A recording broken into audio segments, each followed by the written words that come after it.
It was barely 6 a.m. when the skyscraper lobby's lights flickered on, casting a golden glow on polished marble. In his faded uniform and worn sneakers, Mark Sullivan pushed his mop across the pristine floor.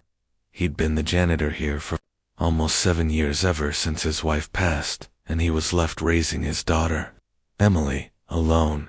Every morning was the same: arrive before dawn, clean, leave before the office workers showed up, invisible and forgotten. Except this morning was different. As Mark scrubbed the final stretch near the executive boardroom, a flurry of sharply dressed people arrived earlier than usual. Laptops open, ties slightly crooked, they muttered about closing the $4.2 billion merger. Mark stayed quiet, as always, until he noticed a photo on the big screen in the boardroom through the glass wall. It was a photograph of a row of homes. His neighborhood, his home. Mark's chest tightened.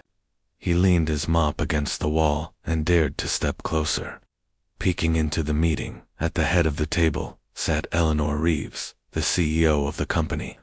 Every inch of her screamed power. Impeccable suit, steely eyes, phone buzzing every other second. Mark cleared his throat. "Ma'am." The room fell silent. 20 pairs of eyes turned to him in confusion. Mark swallowed hard. Don't sign that deal." For a moment, no one said a word. Eleanor blinked. "Excuse me?" Mark took another breath, his hands trembling. "That deal? The development company you're merging with? They're the same ones that bought up my neighborhood. They're evicting dozens of families, people who've lived there for decades. They bulldozed the park where our kids play. They promised to build affordable homes, but they're putting up luxury condos no one around there can afford. People are already leaving. My daughter cries herself to sleep because she doesn't want to leave the only home she's ever known." He stopped, his voice cracking. "Please, don't sign it." A murmur rippled through the room. One of the executives sneered, whispering, "He's just the janitor." But Eleanor raised her hand, silencing them. She studied Mark for a long moment, her sharp gaze softening just slightly. "Come here," she said. Mark froze. "Sit," she added, pulling out a chair next to her.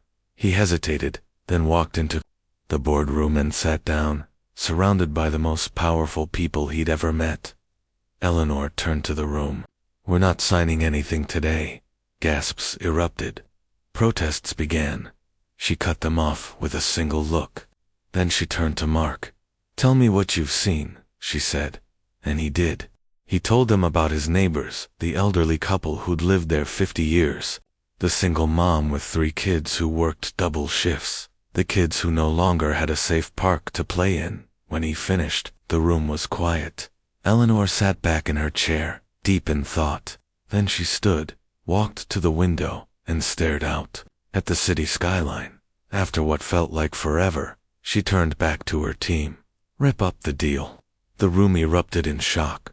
Eleanor raised her voice over theirs. "We're not in the business of destroying lives to make a buck. Effective immediately, we're reallocating capital to develop affordable housing initiatives across the city, and I want a task force to date to help protect vulnerable communities like his. We'll make our money, but not this way. Not on the backs of families who already have so little." Mark sat there, stunned, as Eleanor walked back over to him. "You reminded me," she said softly, "why we're really here." She held out her hand. He shook it, his throat too tight to speak.